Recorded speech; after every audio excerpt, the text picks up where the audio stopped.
नीतीश कुमार अपने बेटे निशांत कुमार को पार्टी में लाने के लिए तैयार हो गए, ऐसा बताया जा रहा है। पर किसके कहने पर तैयार हुए हैं ये आपको बताएंगे। इसके अलावा आपको बताएंगे कि मुकेश सहनी और शहाबुद्दीन के बेटे के बीच दोस्ती आजकल दिख रही है, उसके क्या मायने हैं। साथ ही पप्पू यादव आखिर गिरिराज सिंह पर क्यों इतना भड़के हैं, जो एक प्रायोजक हैं cancer healer centre a new beginning. मामला आपको पता होगा कि कैसे मक्का अनुसंधान केंद्र कर्नाटक जा रहा है, बिहार से उसको लेकर नाराजगी है, क्या कुछ बोले हैं, क्या उसके मायने हैं, वो आपको समझाएंगे। नमस्कार, मेरा नाम सौरभ है और आप देख रहे हैं हमारा खास शो राग बिहारी। और हमारे साथ रोज की तरह हमारे वरिष्ठ साथी पंकज जी मौजूद है। पंकज जी, बहुत स्वागत है आपका। धन्यवाद, थैंक यू। सबसे पहले तो निशांत कुमार के मुद्दे पर ही बात करते हैं, जिसको लेकर कयास तो लगाए जा रहे हैं कब आएंगे कब नहीं आएंगे, मगर अब बताया जा रहा है कि आखिरकार मान गए हैं नीतीश कुमार। और कहा जा रहा है किसी खास आदमी के कहने पर माने हैं। तो कौन है वो खास आदमी, क्या कहा उसने जो नीतीश कुमार तैयार हो गए। लॉन्चिंग पैड तो पूरा तैयार कर ही दिया गया है, लॉन्चिंग कब है? देखिए, आपको एक बात बता दें कि लॉन्चिंग तो लगभग फाइनल है और लॉन्चिंग की बात फाइनल है, इसलिए उनका फोटो और पोस्टर पार्टी ऑफिस के बाहर लगाया भी जा रहा है। दरअसल आपको ये बता दें कि जो बातें बाहर आ रही हैं उसमें कहा यह जा रहा है कि खुद संजय झा और विजय चौधरी जैसे लोग नीतीश कुमार को ये समझाने में लगे हुए थे कि निशांत को पार्टी में लाना क्यों जरूरी है, और निशांत अगर पार्टी में आते हैं तो ये पार्टी के भविष्य के लिए माफी चाहेंगे, ये पार्टी के भविष्य के लिए क्यों अच्छा है। दरअसल आपको बता दें कि पहले तो ये दबाव या प्रेशर पारिवारिक लोग के तरफ से हुआ। आप निशांत को अक्सर देखेंगे तो कहा जाता है कि वो अपने परिजनों के साथ रहते थे। खासतौर पर मौसी की बड़ी भूमिका बताई जा रही है, एक मौसा हैं उनकी भी बड़ी भूमिका बताई जा रही है। और दरअसल जो जेडीयू के सिंपैथाइजर हैं उनके बीच ये मैसेज था कि अगर निशांत नहीं होंगे तो कौन होगा। अभी होली के दिन बहुत सारे लोग गांव से भी खेलने आए। गांव का नाम कल्याण बिघा है। मैं अभी चुनाव में भी कल्याण बिघा गया था। कल्याण बिघा जब आप जाएंगे तो नीतीश कुमार का पुराना घर, जो कि किस तरह से पूरा जर्जर हुआ पड़ा है, और बगल में एक छोटा सा घर है जो इमारत के रूप में तब्दील हुआ, नया घर बनाया गया, पर उसमें भी कोई रहता नहीं है।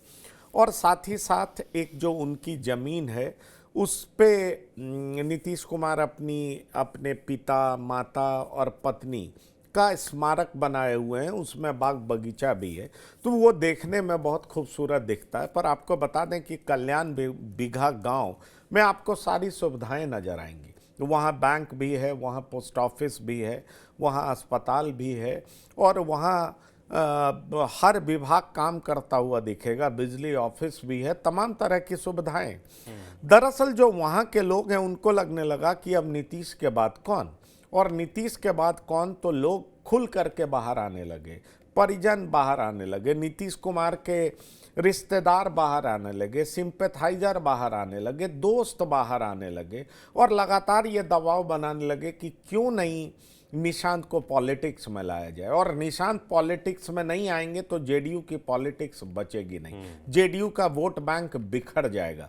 और ये ना तो जेडीयू के कोर वोटर्स जो हैं उनके लिए अच्छा है, क्योंकि लोग कहते हैं ना बड़ा प्राउडली कि भाई कुर्मी के सिर पर ताज है, इस तरह की बात ऑफ द रिकॉर्ड होती है, लोग बात करते हैं। तो उनको लगता ना कि निशांत आएंगे तो वो कुशवाहा और कुर्मी समाज जो आधार वोट बैंक है उनके साथ सत्ता जुड़ी रह सकती है, उनके साथ वो वोट बैंक जुड़ा रह सकता है, उनका वो पॉलिटिकल पावर बरकरार रखा जा सकता है। तो ये जो प्रेशर पड़ा उसके बाद निशांत बाहर निकले। निशांत जो पहले कहते थे मेरी अध्यात्म में रुचि है, कहा जाता निशांत बिल्कुल अध्यात्म की तरफ देखते थे, लेकिन इधर कुछ महीनों से निशांत बाहर निकलने लगे, पार्टी फंक्शन में जाने लगे, और जब फंक्शन में जाने लगे तो कुछ दिन के बाद वो पॉलिटिकल आंसर देने लगे। तो आप समझ लीजिए कि ये दिखने लगा कि निशांत का रुझान इधर बढ़ रहा है, और निशांत का रुझान बढ़ रहा है तो कहा जा रहा है कि निशांत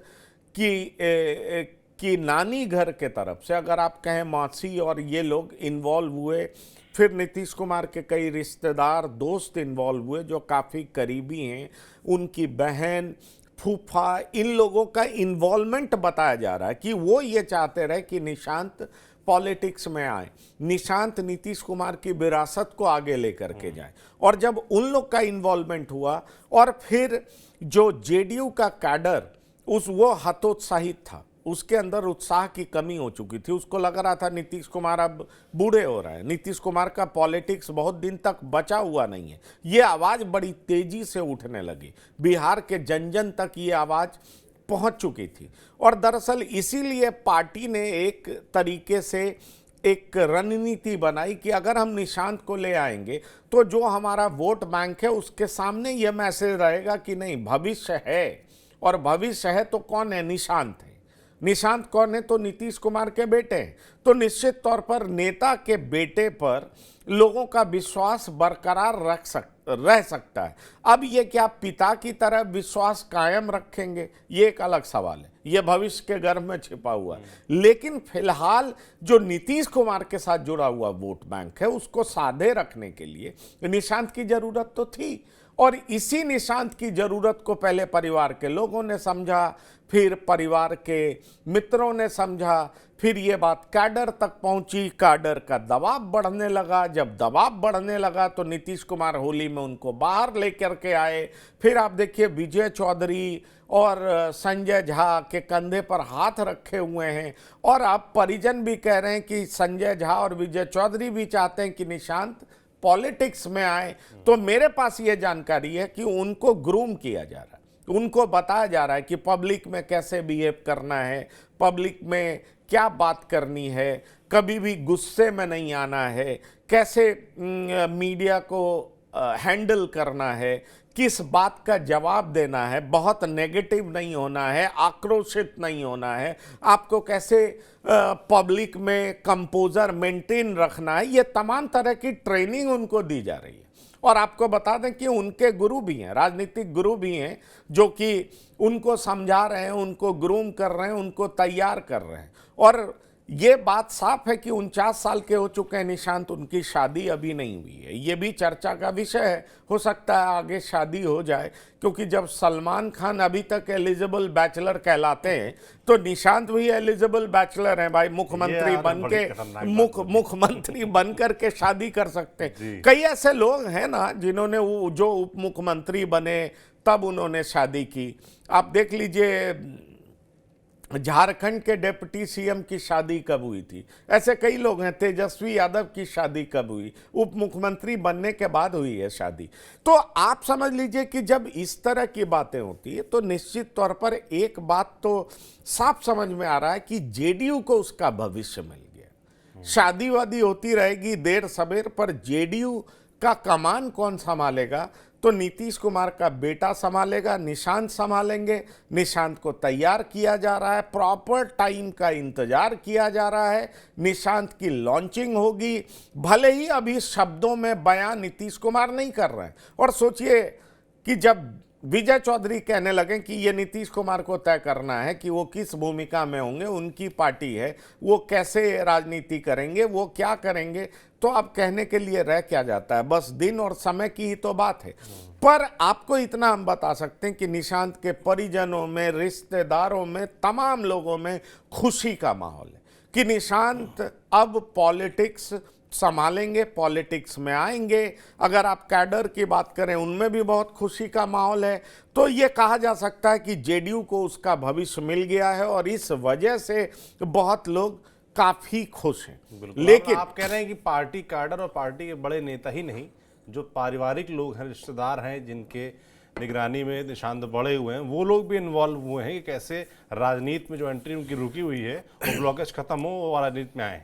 देखिए, आप निशांत का कुछ विजुअल देखिए, आप पाएंगे उनके पीछे उनकी मासी है। मासी के पास निशांत जाते रहते हैं, मासा भी है, कई और रिश्तेदार भी हैं, कजन्स भी हैं, बुआ भी हैं, जो चाहते हैं कि निशांत पॉलिटिक्स में है। और निशांत को पॉलिटिक्स में लाने के लिए इन लोगों के दिमाग में इसलिए ये बात सूझी कि आखिरकार नीतीश के बाद कौन जेडीयू को संभालेगा कौन? तो इन लोगों को यह साफ दिखाई पड़ा कि जो जनता नीतीश कुमार को पसंद करती थी वही जनता निशांत को भी पसंद कर सकती है। एक मौका तो नीतीश कुमार के नाम पर निशांत को देगी ना, और अगर निशांत बेहतर डिलीवर करते हैं तो निश्चित तौर पर निशांत फिर उस राजनीति को काफी आगे बढ़ा ले जाएंगे। तो पहले परिजन के तरफ से इनिशिएट हुआ, और परिजन के तरफ इनिशिएट होने के बाद फिर दोस्तों ने इसको आगे बढ़ाना शुरू किया, फिर पार्टी के कैडर तक बात पहुंची, कैडर में उत्साह का सृजन हुआ, पोस्टर्स लगने शुरू हुए, क्योंकि उनको भी लग रहा था ना कि भाई हमारा भविष्य कहाँ है, कैसे है, आखिरकार कौन क्या करेगा। और छोड़िए, यहां तक कि तेजस्वी यादव ने भी वेलकम किया, चिराग पासवान ने भी वेलकम किया। तो आप देखिएगा कि बिहार की राजनीति में आपको थर्ड जनरेशन पॉलिटिक्स नजर आएगा। चिराग पासवान, आप ये देख लीजिए, second generation politics, Chirag Paswan आ चुके हैं, तेजस्वी यादव आ चुके हैं, और अब इधर निशांत आएंगे।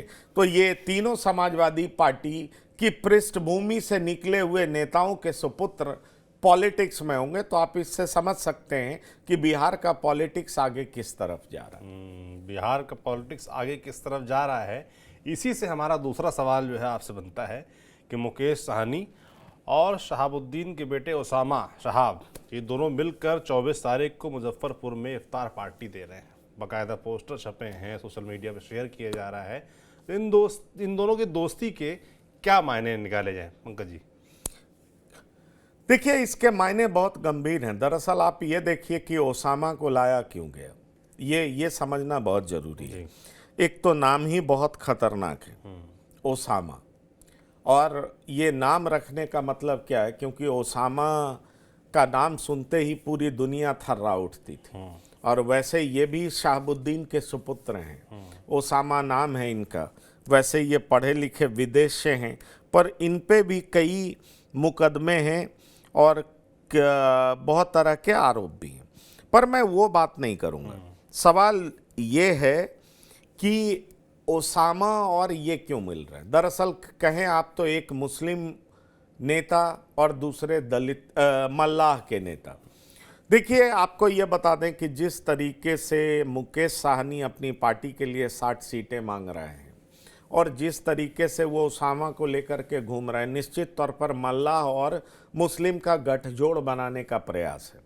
और इस गठजोड़ को आप कह सकते हैं कि आगे ये लोग मिलकर के क्या करने वाले हैं, तो इफ्तार पार्टी करने वाले हैं। 24 इफ्तार का मतलब है, कहेंगे हमने भाईचारा का संदेश दिया, जिसमें कई लोगों को बुलाएंगे और मुसलमान में पैठ करने की कोशिश करेंगे। और करेंगे कौन? मुकेश सहनी। मुकेश सहनी लगातार 2014 से, आप कह लीजिए कि 2014 से पॉलिटिक्स में घूमना शुरू किए, 2015 से वो राजनीति में उतर आए, और उसके बाद 2019 में भी वो बुरी तरीके से हारे, 2020 में भी कुछ खास नहीं कर पाए, 2024 लोकसभा में भी उनकी कुछ चली नहीं, पर 2025 विधानसभा में क्या चल पाएगी। 60 सीट उन्होंने मांगा है, 60 सीट में तेजस्वी कितना सीट देते हैं। दूसरा, वो डिप्टी सीएम का पद मांग रहे हैं। तो मुझे लगता है कि ओसामा के साथ दोस्ती भिड़ा करके एक तरीके से महागठबंधन के भीतर राजनीतिक दबाव बढ़ाने की तैयारी कर रहे हैं कि कैसे वो तेजस्वी पर प्रेशर डालें, और दूसरा अपना वोट बैंक मजबूत करने का प्रयास कर रहे हैं, अपने इलाके में लोगों को बता सकें, अपनी पार्टी के लिए मुसलमानों को रिझा सकें, साध सकें, अपने साथ जोड़ सकें। इसलिए ऐसा कहा जा रहा है कि ये प्रयास आने वाले दिनों में दिखेगा। वैसे इस बात को कौन इनकार कर सकता है कि ओसामा अब आरजेडी में शामिल हो चुके हैं, उनकी मां आरजेडी में शामिल हो चुकी हैं। उपचुनाव से ठीक पहले इनको आरजेडी में शामिल कराया गया। दरअसल इस बात का डर था कि जिस तरीके से प्रशांत किशोर मुस्लिम वोट बैंक में सेंधमारी कर रहे हैं, अगर ओसामा जैसे लीडर, जो कि शहाबुद्दीन के बेटे हैं, शहाबुद्दीन के बेटे के नाम पर मुस्लिम समाज जुड़ेगा। इसलिए आपको याद होगा, बेलागंज में ओसामा कैंपेन करने भी गए थे।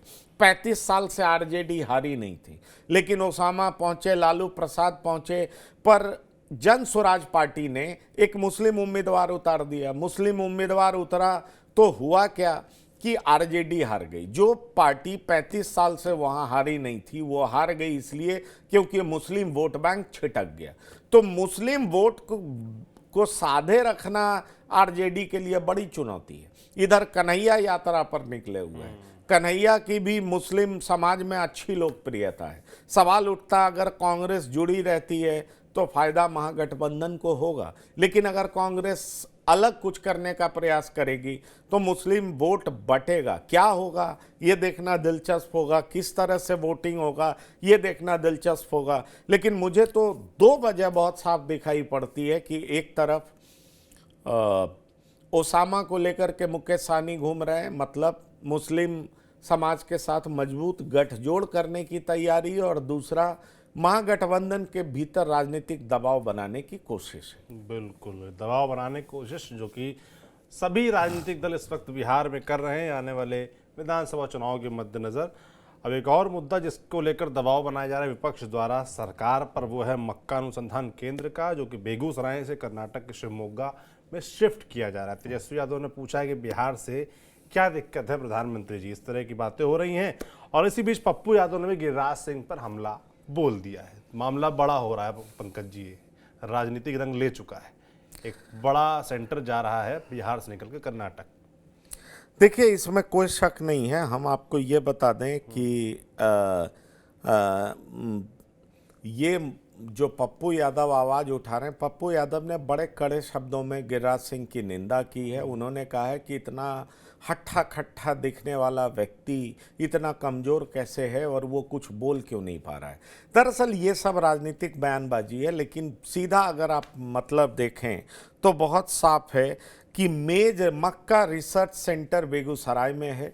1977 में मेरी जानकारी या 97 में बेगूसराय में इसकी स्थापना हुई थी। टाइम जो भी रहा हो, ईस्वी जो भी रहा हो, ये मुझे लगता है मैं ठीक से रिकलेक्ट नहीं कर पा रहा हूँ, लेकिन बेगूसराय में इसकी स्थापना 97 में, और ये मेज रिसर्च सेंटर अब शिवमोगा कर्नाटक में शिफ्ट होगा। तो इसको लेकर के बहुत आवाज़ उठ रही है, और आवाज़ उठ रही है तो कहा जा रहा है कि ये बिहार से कर्नाटक क्यों जा रहा है। दरअसल बिहार में ऐसे भी बहुत ज़्यादा अनुसंधान केंद्र नहीं है, इंडस्ट्रीज नहीं है, तो फिर आप यहाँ से कर्नाटक लेकर के क्यों जा रहे हैं। और दरअसल ये कहा भी जा रहा है कि इसको लेकर के एक सवाल भी पूछा गया है लोकसभा में, तो उसका जवाब आया है कि क्योंकि मैं आपको बता दूं, एक प्रवक्ता हैं बीजेपी के नीरज कुमार, उन्होंने ये कहा है, लिखा है अपने एक्स पर कि हमारे बेगूसराय के सांसद और माननीय मंत्री श्री गिरिराज सिंह 16 या 17 जनवरी को ही इस विषय में माननीय कृषि मंत्री शिवराज सिंह चौहान से बात कर चुके हैं। बिहार विरोधियों द्वारा यह अफवाह फैलाने की कोशिश की जा रही है। इसका ऑफिशियल डॉक्यूमेंट भी आज लगाया गया है। पर सवाल ये है कि ये ट्रांसफ़र क्यों हो रहा है, ये एक बड़ा सवाल है ना। और ये ट्रांसफ़र हो रहा है तो बिहार से जा क्यों रहा है ये जान लीजिए। तो और बेगूसराय गिरिराज सिंह का संसदीय क्षेत्र है, तो गिरिराज सिंह केंद्र में मंत्री हैं, तो ये सवाल तो उठेगा ना, विरोधी तो उठाएंगे कि क्या आपकी चलती नहीं है, आप केंद्रीय मंत्री, आपके क्षेत्र से रिसर्च सेंटर क्यों जा रहा है। तो पप्पू यादव ने तो सवाल उठाया कि आप चुप क्यों हैं, पर जो अभी डॉक्यूमेंट्स बीजेपी के प्रवक्ता ने शेयर किया, गिरिराज सिंह चुप नहीं है, अपनी मांग उन्होंने रखी है। पर गिरिराज सिंह की ये मांग केंद्र मानेगा, ये गंभीर सवाल है। अगर केंद्र मान जाता है तो गिरिराज सिंह की वाहवाही होगी, नहीं मानता है केंद्र, अगर ट्रांसफर हो जाता है तो निश्चित तौर पर गिरिराज सिंह वहाँ के सांसद हैं, केंद्रीय मंत्री हैं और अक्सर अपने बयानों से चर्चा में रहते हैं। तो बेगूसराय के लोग ये बात तो पूछेंगे ही, या बेगूसराय क्या बिहार के लोग, विपक्ष के लोग गिरिराज सिंह को घेरेंगे ही, क्योंकि ये एक मुद्दा बन गया है कि भाई बिहार में एक तो ऐसे ही इंडस्ट्रीज नहीं है, कोई उस तरह का रिसर्च सेंटर नहीं है, और है भी तो बहुत कम संख्या में है। आखिरकार ये कृषि मंत्री बिहार से इसको कर्नाटक क्यों लेके जा रहे हैं, क्यों ले जाना चाहते हैं। ये सवाल इसीलिए तेजस्वी यादव ने पूछा है, ये सवाल पप्पू यादव ने पूछा है। इसका इस को भले ही राजनीतिक टूल देने की कोशिश की जा रही है, लेकिन ये सवाल तो एनडीए से पूछा जाएगा। वाजिब सवाल और है। ये बीजेपी से सांसद है, मंत्री हैं, तो इनसे पूछा जाएगा। जाएगा। भाई पावर के ये भी हिस्सा है, तो इनसे पूछा जाना कोई गलत भी नहीं है कि बेगूसराय से कर्नाटक क्यों। बिल्कुल, जवाबदेही तो आप ही की बनती हाँ। है, सरकार में, राज्य में भी आपकी है, केंद्र में भी आपकी है। एक बात है ना कि भाई आपकी पहुंच है तो लोग तो पूछेंगे और विपक्ष तो जोर जोर से पूछेगा, और उसमें वो राजनीति भी खेलेगा, राजनीति भी करेगा कि भाई आपके रहते शिफ्ट कैसे हो रहा है, इसलिए इस तरह की चर्चा हो रही है। बिल्कुल, और चर्चा हो रही है, और चर्चा वाजिब भी है। और मुझे लगता है कि ये धीमे धीमे और बड़ा मुद्दा बनेगा भी। शिवराज सिंह चौहान की चिट्ठी बड़ी वायरल भी है, जो इस मसले को लेकर सोशल मीडिया पर चल रही है, और लोग सवाल लगातार बिहार के पूछ रहे हैं। तो आज कुल मिलाकर राग बिहारी में बातचीत इतनी ही। आपका क्या सोचना है, खासतौर पर ये जो मक्का रिसर्च सेंटर है जहाँ से जा रहा है, उसको लेकर हम कमेंट बॉक्स में लिखकर ज़रूर बताएं। बाकी जो भी अपडेट होगा बिहार की राजनीति से जुड़ा, यूँ ही आप तक हम पहुँचाते रहेंगे। आप देखते रहिए TV9 डिजिटल। शुक्रिया।